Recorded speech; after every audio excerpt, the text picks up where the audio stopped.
For anyone who is a guest here this morning, welcome, and we're going to do something a little bit different this morning because this is board installation Shabbat. So we're going to have, hopefully, more than a little bit of fun. Hopefully we're going to have a lot of fun in the next few minutes as we officially install and welcome our new board. So before to kick things off, I'd like to call up our executive director, Rabbi Flug, who will help me officiate this auspicious moment. And also I want to call up, I'll call up our shamus, Jamie Knoll, and perhaps a couple of assistants for candy distribution, because verily candy is going to be part of this moment. Is Jamie here? Oh, there he. Okay. So I understand that there's some candy hidden behind the bima somewhere. So as we, I think it's farther back than that. I think it's. No, it's right here. Okay, Cantor knows where the candy is. This is important. I didn't have any. No. So as I just introduce this ceremony in a few words. Jamie and his candy assistants will make sure that everyone has a piece of candy too. And this is the hardest thing you'll do all day. Hold the candy without eating it. Hold the candy without eating. It's for eating afterwards. Okay. So I want to welcome us all to our, I don't know if this is Adat Shalom's first board installation Shabbat ever, but this is definitely the first board installation Shabbat that I have participated in anywhere. And so welcome everyone. This one came together pretty informally. A month ago, today is February 1st and January 1st. I don't think it was a twinkle in anyone's eye that this would happen. And it was confirmed just, I think last week sometime. And I was under the weather earlier this week. And so it was like, is this even going to happen? But here we are. And one of the reasons why I am so happy to be doing this today is that I think many in the community were here for my own rabbinic installation this past June, and some of us know that I officiated my colleague's rabbinic installation this past November, so I've felt kind of both sides of how meaningful an installation ceremony can be, and it's going to be a beautiful morning that we all celebrate here together. So without further ado, I present to you perhaps Adat Shalom's first board installation Shabbat, and I'll hand it over to our executive director, Rabbi Flug, to begin. I'd like to invite all the board members, members at large of the board of directors to come join me on the bima. Right? No?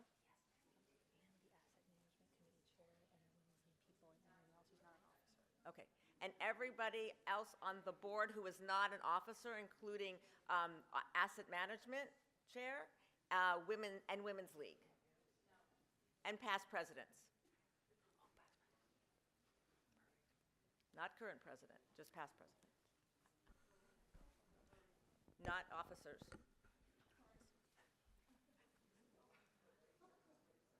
Wow. An impressive bunch. Quite a group. And come closer. You're going to step back later, so step forward now. It's warmer up. Okay.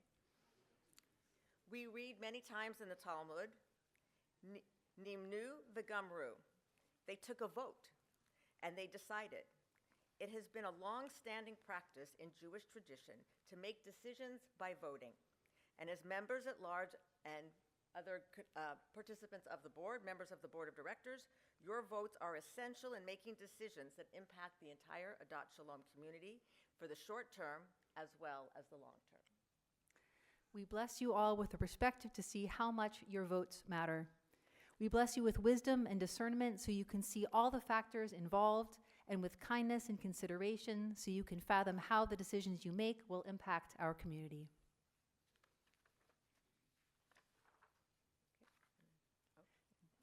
Now you may step back. And now I'd like to call up the board secretary, Lorene Hall.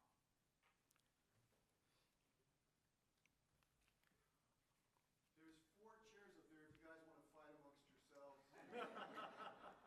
We're board members, we don't fight. There you go. Hey! Good answer. When Rabbi Moshe ben Maimon wrote his essential work, Mishnah Torah, he was diligent in listing all 40 generations of teaching of the Torah, all the way back to Moses on Mount Sinai, to Rav Ashi, a great sage of the Talmud. Even before we kept records in writing, we were always diligent to keep records of our teaching, of who we are and where we come from. Lorene, may your record keeping help our board and our community know and remember who we are and where we come from. May your diligence in keeping notes lead us all to be diligent in being knowledgeable, that we may always make good decisions as a community. And now I'd like to call up our board treasurer, Alana Dixon.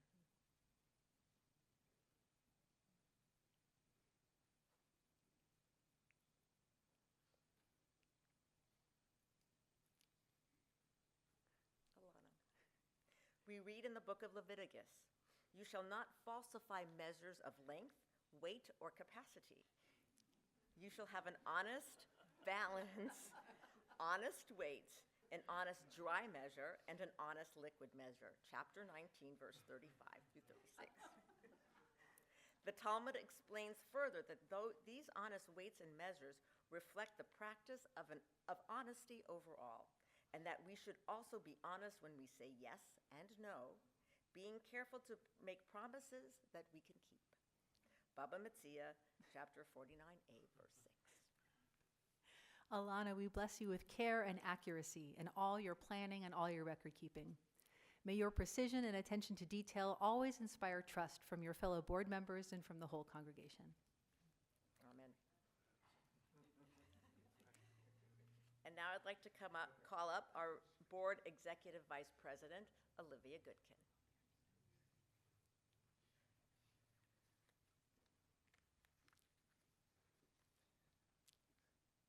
Olivia. We continue reading in this week's Parashat Bo, about the cooperation and collaboration between Moses and Aaron. While Moses was the leader that God designated as primary, both God and Moses recognized that Moses couldn't do his work without Aaron's help. Olivia, in your leadership on the board of directors, may you continue to fulfill the tradition of teamwork and leadership that stretches all the way back to Moses and Aaron. May your unique talents and skills always come forth for the benefit of the board and of the community. And now I'd like to call up our board president, Marla Knoll.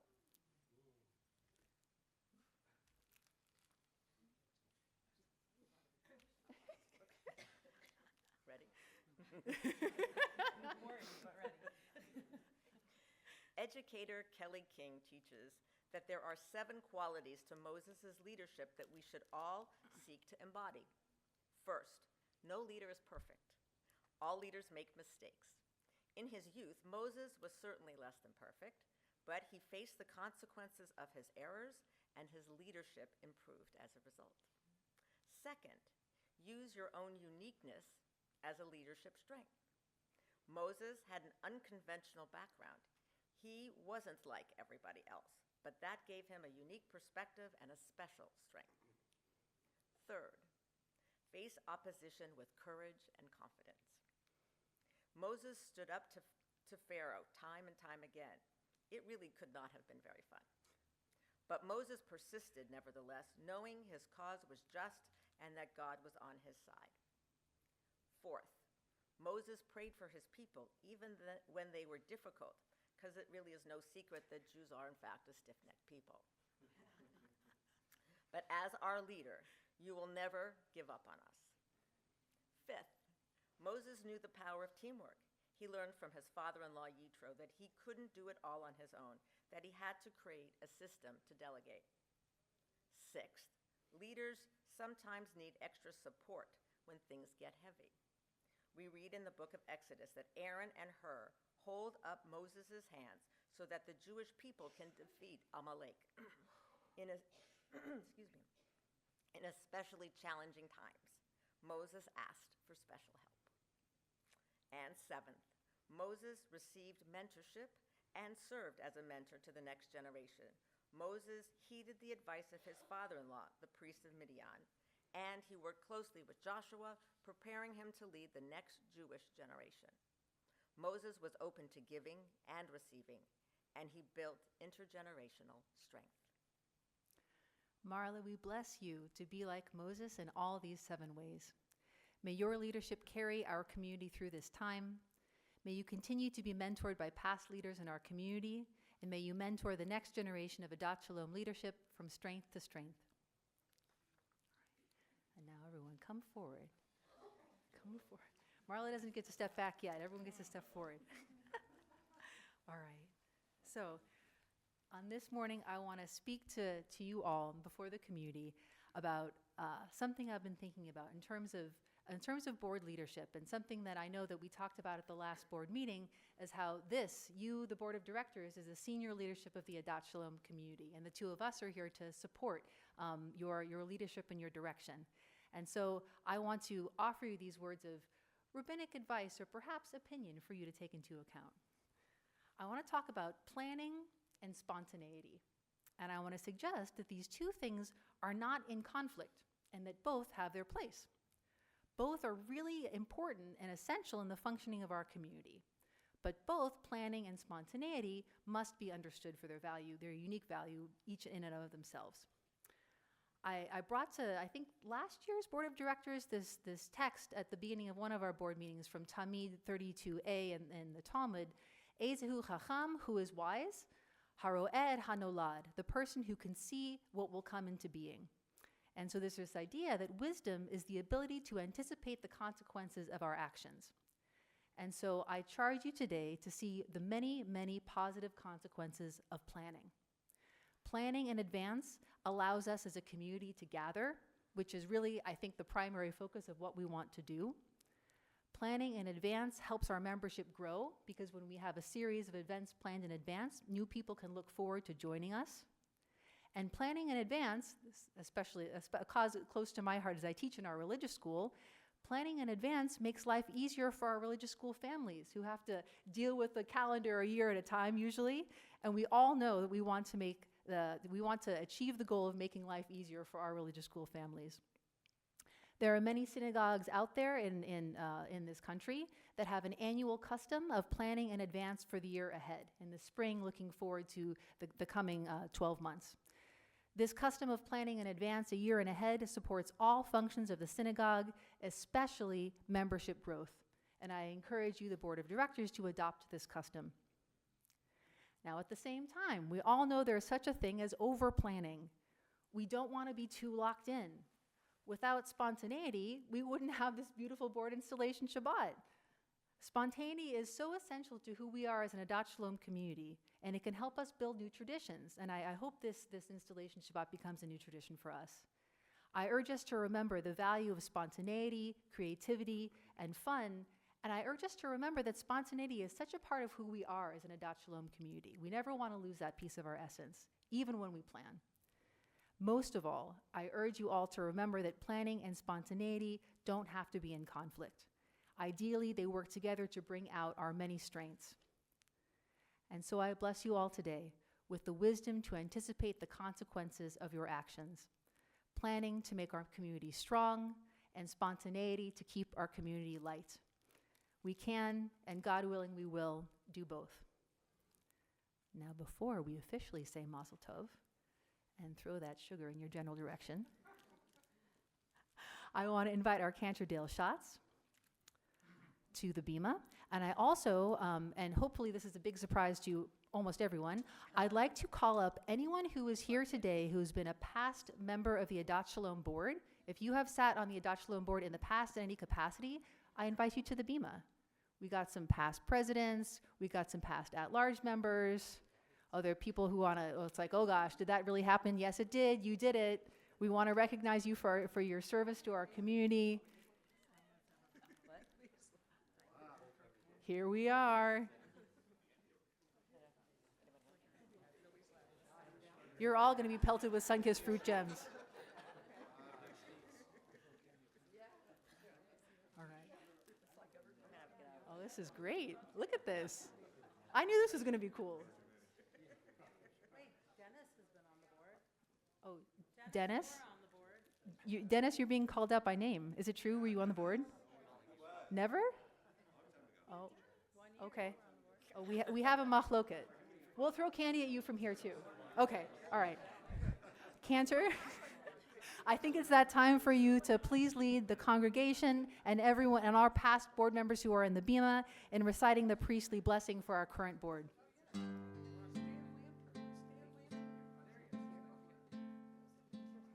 Yivarechecha Adonai ve'yishmerecha.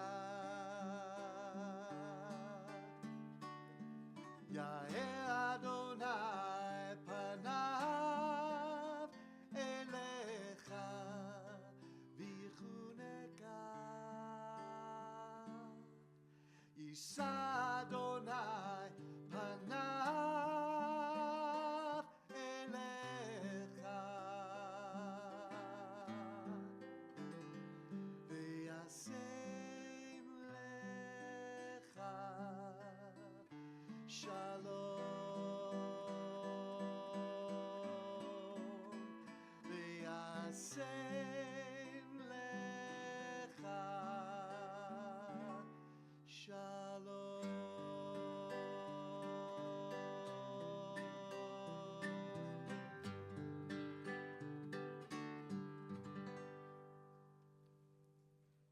May God bless you and protect you. May God shine God's face upon you and be gracious to you. And may God always grant you peace. Amen. Mazel tov! Mazel tov. Siman tov, mazel tov, mazel tov. Siman tov, siman tov, mazel tov, mazel tov, siman tov, mazel tov, mazel tov, siman tov, yehelanu, yehelanu, yehelanu, ulecho Yisrael, yehelanu, yehelanu, ulecho Yisrael, David melech Yisrael, chai chai v'kayam, David melech Yisrael, chai chai v'kayam.